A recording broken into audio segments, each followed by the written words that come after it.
Aujourd'hui, j'avais envie de parler de la mort. En fait, moi, je n'ai jamais pleuré aux enterrements. Et vous savez pourquoi?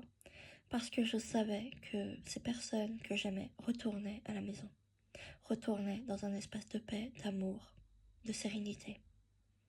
Entre guillemets, je les trouvais même chanceuses de repartir. Je savais qu'elles avaient fini leur mission ici. Et vraiment, c'est vraiment depuis toute petite que j'ai ce ressenti qu'on est ici que de passage, que je ne suis pas ce corps, que c'est juste un véhicule pour venir ici, que je suis un esprit qui est venu s'incarner pour faire une expérience.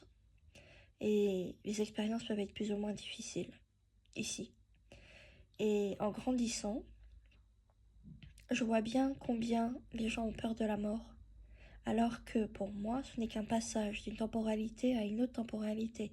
C'est comme si vous étiez dans une pièce de théâtre, vous passez d'une pièce de théâtre à une autre pièce de théâtre. Vous changez juste de costume. Et encore, vous changez de costume, de l'autre côté, il n'y a plus de costume. Vous n'êtes que vous en tant qu'esprit.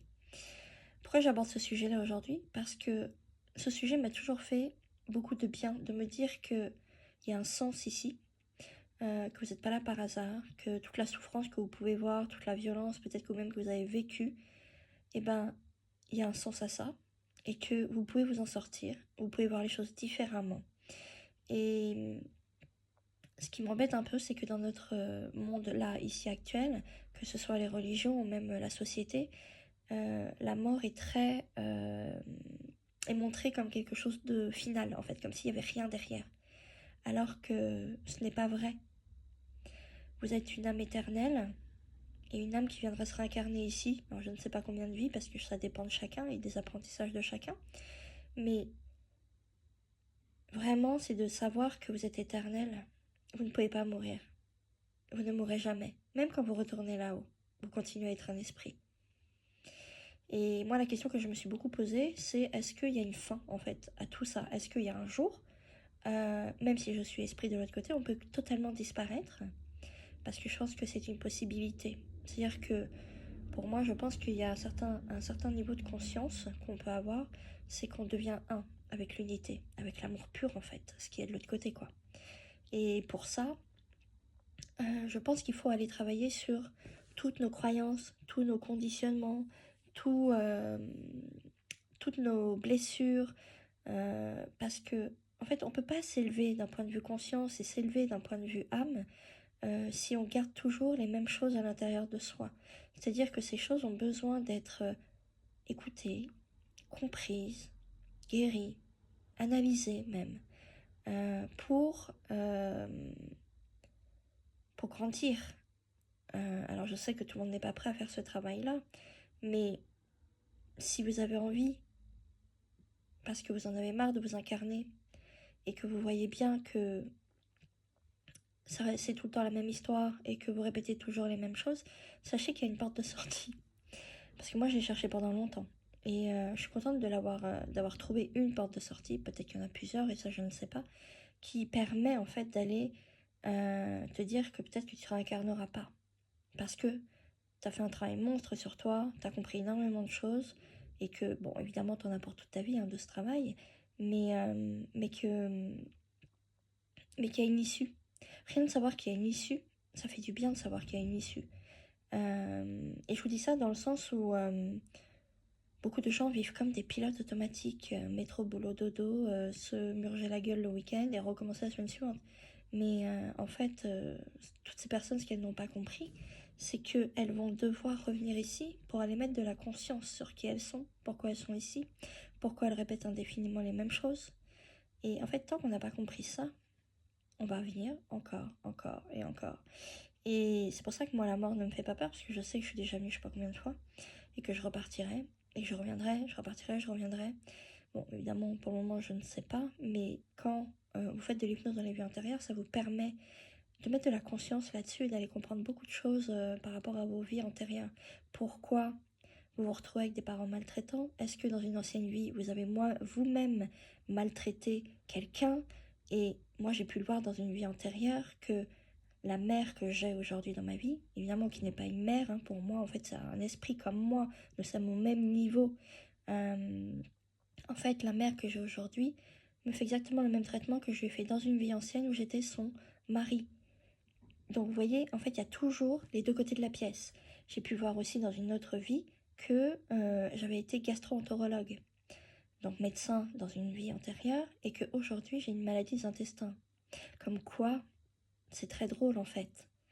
C'est apprendre à mettre beaucoup plus de légèreté et de l'humour. En fait, c'est prendre la vie comme un jeu d'acteur en fait. C'est ça la vie, et la vie ou la mort.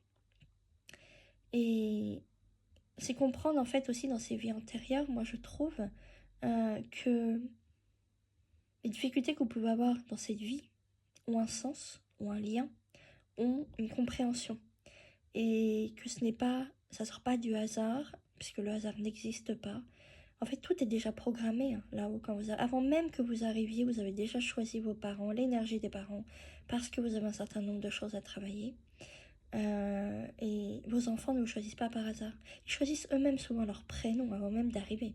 Ils vont choisir aussi un chemin qu'ils vont devoir, entre guillemets, faire, avec évidemment un libre arbitre, mais les grandes lignes sont déjà tracées.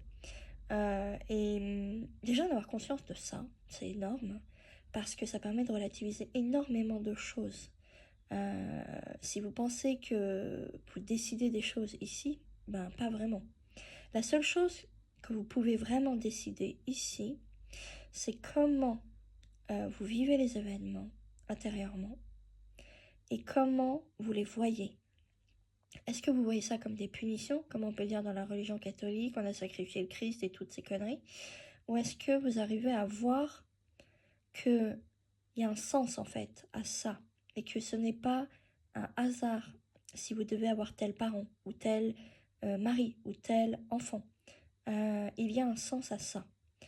Et c'est important de le comprendre pour évoluer au niveau de sa conscience et comprendre un certain nombre de choses par rapport à sa vie. Si vous avez vécu par exemple de la maltraitance, c'est que dans une vie antérieure, vous avez été quelqu'un de maltraitant. Oui, alors je sais, c'est pas très agréable à entendre, mais en fait, le savoir que tu le revis dans une autre vie te fait percevoir les choses aussi différemment dans ta vie actuelle. C'est-à-dire que tu vas peut-être te mettre à réfléchir de comment tu te traites toi-même et comment tu traites les autres. C'est vraiment un sujet hyper intéressant à développer, tout ce qui est la conscience, l'éveil spirituel, pourquoi on est ici, qu'est-ce qu'on fait ici, la mort, la vie. Moi j'irais même encore plus loin, c'est qu'on n'est pas vraiment ici. On est comme dans un film qu'on projette et qu'on visionne. Et ça, c'est un des préceptes du courant miracle, pour ceux qui connaissent, qui avance cette théorie. Après, est-ce qu'elle est vraie? Je ne sais pas. Mais ce que je veux dire, c'est que n'attendez pas la fin de votre vie pour vous poser les vraies questions. Parce que ça sera trop tard, en fait. Posez-vous les questions avant. C'est qu'est-ce que je fais ici? Pourquoi je suis ici? Est-ce qu'il y a une mission pour moi ici? Qu'est-ce que je dois réaliser? Qu'est-ce que je dois comprendre? Parce que s'il n'y a pas ces questionnements-là, vous recommencerez. Oui, je sais, c'est pas très amusant de se dire que tu es obligé de recommencer. Mais c'est vraiment la chose la plus...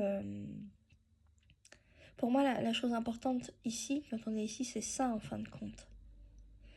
Et pas tout ce qu'il y a à côté. Donc voilà. J'espère que mon développement et mon sujet vous aura intéressé. N'hésitez pas à partager avec des personnes autour de vous qui pourraient être intéressées par le sujet, ou alors à le garder pour vous, pour le réécouter une autre fois. Je vous dis à très bientôt, au revoir.